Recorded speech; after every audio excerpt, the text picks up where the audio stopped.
Good morning, good afternoon, good evening. Welcome, pair traders. We're going to look at the U.S. top 30s equities pairs for PairTrade Finder Pro, and we're going to look at the trade of the month for May 2019.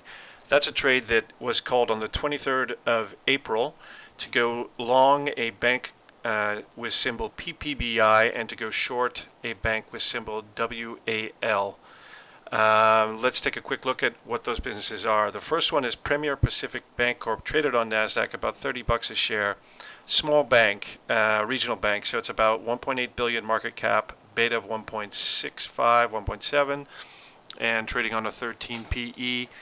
And this is, again, financial services, regional bank, 1,000 employees based out of Irvine, California. Western Alliance is $44 a share, traded on New York. Market cap of it's a bigger bank, it's about 4.6 billion. Beta of 1 point, almost identical, 1.64, PE of 10. And it's based out of Phoenix, Arizona, and has 1,773 employees, and is again in the same sub-industry sector. If we look very quickly at what they do, they are small regional banks doing typical consumer banking and all the types of lending that are generally expected of regional banks. The same thing for Western Alliance. You can read it all here, but it's real estate, loans, and all type of savings accounts, checking accounts. Identical businesses, really, just in slightly different geographic areas. And Western Alliance is a little bit bigger than Pacific Premier. Okay, so what happened? We first thing we want to do when we get a signal called like that is determine whether or not it's a legitimate signal to trade.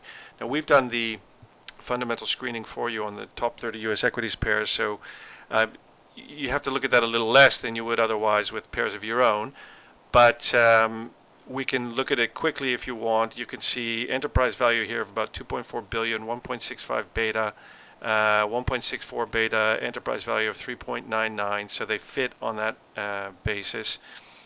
And you've got a return on assets of about 1.3 and a return on equity of 8. And you should have something similar, with 2.3, more profitable here on Western Alliance. So PPBI is maybe a bit of a improving profitability story, and Western Alliance is probably trying to keep that profitability going.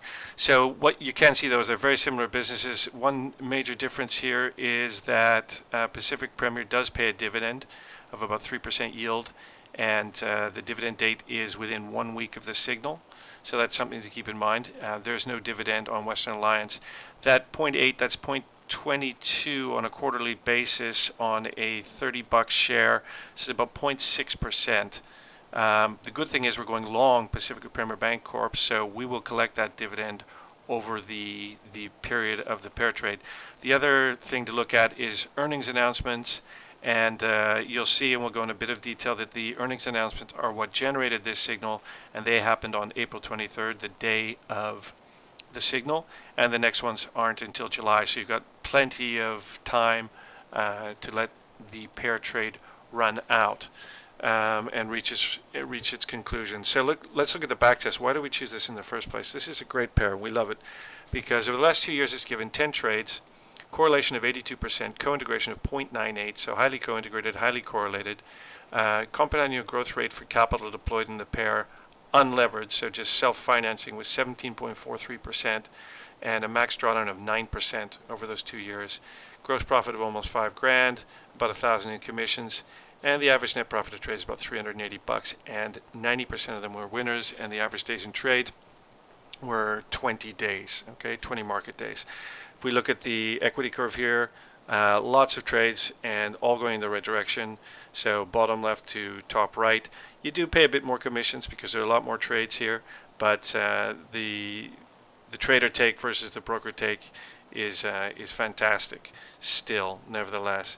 Then if you look at the ratio chart, now we like to see a flat ratio chart. Now this one is sloping slightly, and you can see that it's trending downwards. Now we don't particularly like downward trending ratio charts, but what you can see is a very gentle trend, and that the ratio is crisscrossing that gently trending ratio line. So we're getting lots of good trades, And you can see also in the last, this is a 2-year chart, so in the last 9 months or so, that's flattened out and is looking even better. So on that basis, even the ratio chart looks great. So if we quickly pull up the relative performance of these two companies over the last year, you can see the great correlation because they're going, same direction all the time, and you can see the great co-integration because every time there's a divergence in the relative performance, it closes again. Diverges, closes. Diverge this way, closed. Diverge this way, closed. So those are the divergences and reconvergences. And as I say, we've got, if we look at the ratio chart here over the last 6 months, a very flat ratio chart. And so we like what we're seeing. This looks like a good trade on that basis. But first and foremost, you check news. What caused this trading signal to happen? So it was on the 23rd close that the trading signal happened. We see that on the 22nd of April, Western Alliance announced results, and on the 23rd in the morning, Pacific Premier announced results. And you can go through all the results if you like, but suffice it to say, both of them were about up by the same amount, and both of them delivered solid performance. And the analysts' reaction to them was broadly similar as well. So Western Alliance, this is on the 23rd, Motley Fool, Western Alliance sees huge deposit growth. It just shows that, and earnings of $1.16 per share topped the consensus forecast among investors by 7 cents a share, so about 5-6% earnings surprise. And if we go to Pacific Premier, you can see that it delivered 60 cents per share. This compares to 57 a year ago, and they have about a 66 per share delivered versus exact consensus estimate of 60. So it's about a 10% earnings surprise. And the other one was about a 6-7% earnings surprise. So two extremely similar businesses, both releasing results, and both of them having a very similar kind of positive earnings surprise. Without digging deeper, you would say to yourself, well, why did the signal happen? Well, again, this is why we pair trade. It's maybe some institutional investor dumped a big block of shares or bought a big block of shares, and that caused a movement. You have to decide whether there's a fundamental value change as a result of those earnings announcements, and whether that fundamental value change is divergent among the two companies, or whether, despite the fact that their shares have diverged, they're likely to reconverge in the future because of some market trading away a liquidity event that may have happened after the news release. And so we, on the basis of the news, we like it. There's nothing here that says to us that one should be massively outperforming the other one, yet there's a signal, as we can see here. At the close on the 23rd, you're at minus 2.26 standard deviations on the ratio. Okay, we can see it here. This was the 23rd of April. This was the entry call, and 2.33% from the mean. So here's the entry signal. Let's do a quick pair chart analysis, very quick, just to see whether this is something prima facie looks good. Well, first off, the earnings at negative 0.226 standard deviations is pretty much on a support in terms of how far it diverges. Sometimes it goes further, but usually it gets to about 2.2 to 2.5 and then turns around. So we're right in that range. On a percent from mean, again, the same thing. We're kind of like bumping up against support where it tends to always revert back. So these two charts look good. If we look at the ratio chart, I've zoomed in over just the last 60 days as opposed to the last 2 years, but we can see that we are on a support as well for the ratio. And if we're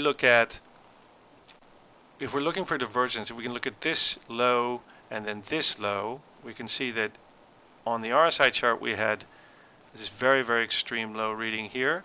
And by the time we get the entry signal, it's at an extreme reading, but it's a higher extreme reading than this one, despite the ratio being lower.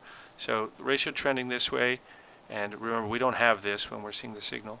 And the RSI is in a different position. So there's a bit of divergence there. You might not read divergence that way, but we could call this a divergence at the time of the signal. And that also builds the investor case for saying this is going to turn around. So if you'd like that you would have taken the trade, and the result of having done so was that 1, 2, 3, 4, 5, 6, 7, 8, 9, 10 days later, the trade closed.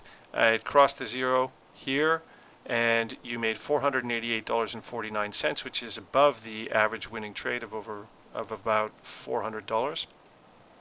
You can always see that in your backtest results. Average profit of winning trades 434. So we did slightly better on this trade. Another interesting thing is there's been another trade called on this one on the 30th of May, so just 6 days ago, and you can see that that one's also nicely in profit, already at practically what the average winning profit is. So, query if you were in this, whether you might even just close it and take your profits after 3 days. So again, that's why we love this pair. It's very stable. Lots of crisscrossing around the ratio, moving average, and it's giving us a lot of profitable signals. So there you have it. That's PPBI WAL trade of the month for May 2019. Happy trading, everyone.